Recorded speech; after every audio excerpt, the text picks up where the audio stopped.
evening, everyone. It's so great to be here. I am going to talk a bit about the college essay, but I'm going to kind of give a larger umbrella, give you some, hopefully some advice and some new perspectives on the college application process. I was formerly in admission, and I've been working for the college planning group for 5 years, so I have over 12 years experience in the field. So first, with over 4,000 colleges and universities in the U.S. alone, it can probably be a bit daunting. So some practical advice and some fun perspectives. First of all, every portion of your application matters, including your college essay. But number one is always your grades and the classes you take.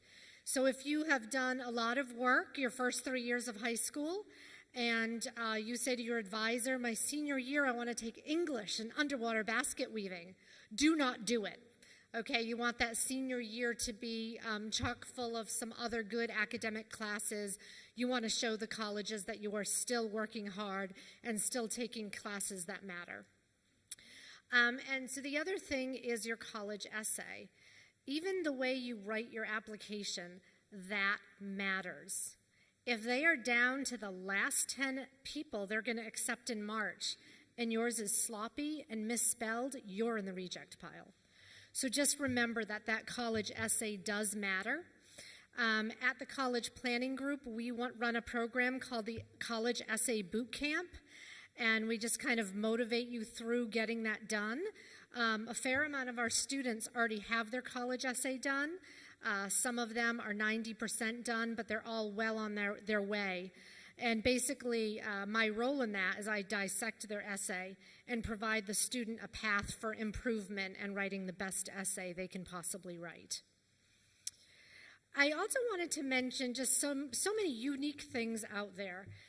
First of all, I'm sure some of you have heard of Colleges That Changed Lives. How many of you know about this book? So this is just a copy of the book, a copy of the cover. But it kind of points out different gems of colleges all around the U.S. And one of the colleges that they mention in New England is Clark University in Worcester. So it's really good to kind of go out there, read some of these books, and just see kind of looking beyond the obvious choices. You know, we all live in the greater Boston area, as my guess. We all know there's BU, there's BC, there's Tufts, there's Harvard, there's Northeastern, but there's a lot beyond all those schools. And by the way, they're all amazing schools, but don't limit yourself to what's just in your backyard. The other thing I wanted to mention is, well, it's for the students, but it's also for the parents. You should not stress your student out. And you should not stress yourself out in the process. We had one rule when I used to work in an admission office that our director would always tell all of the parents when they were on campus live. Set one day a week. That's the day you talk about college with your student. The rest of the week, leave them alone. They will do what they need to do, but if you're pushing them too much, they're just not going to respond. So definitely it's a good idea. Okay, so another thing a lot of you might know about is there are a batch of schools that don't require SATs. So the website is fairtest, I think it's .org. I'm sorry, I'm having a hard time because this mood lighting is beautiful, but my eyes are having a hard time with it. So fairtest.org. And just as an example, one of the schools that does not require SATs or ACTs anymore is Mount Holyoke. As most of you probably know, that's a selective all-women's college, and it's part of the 5-college consortium. That includes UMass Amherst, Hampshire College, Amherst College, and Smith. So for the young women out there, there are a lot of amazing women's colleges out there, something to think about. You also have Simmons College in Boston, and they are part of the Colleges of Fenway Consortium. So some other unique offerings. As we all know, Northeastern University offers internships, and they are pretty much the king of, co-op. But did you know that they offer internships in over 100 countries, which I think is very interesting. But they, like I said, they are not the only school that has mandatory experiential learning. So many campuses these days have it, but it does sometimes depend upon your major. If you're looking at business, there's Bentley. They have an on-campus trading room at Bentley, and they're ranked number 3 best value schools in U.S. News and World Report. You have Suffolk University in Boston. They have their own campus in Madrid, Spain. You can study in Madrid, Spain, and not know a word of Spanish.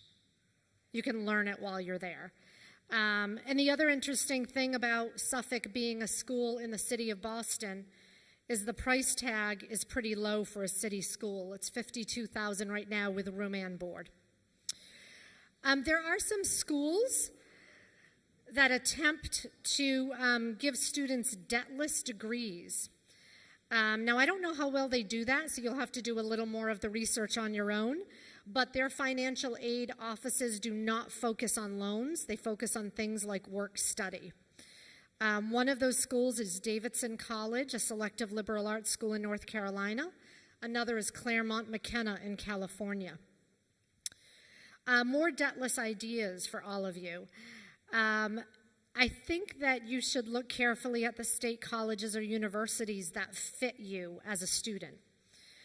For example, I know someone who went to UMaine Orono, which is near Bangor in Bar Harbor, Maine, and it was a perfect setting for this student. It was rural. He was an outdoors kind of guy, loved, skiing and mountain biking and those outdoor sports. He also wanted to major in something a little bit different, construction management technology, and they had it on their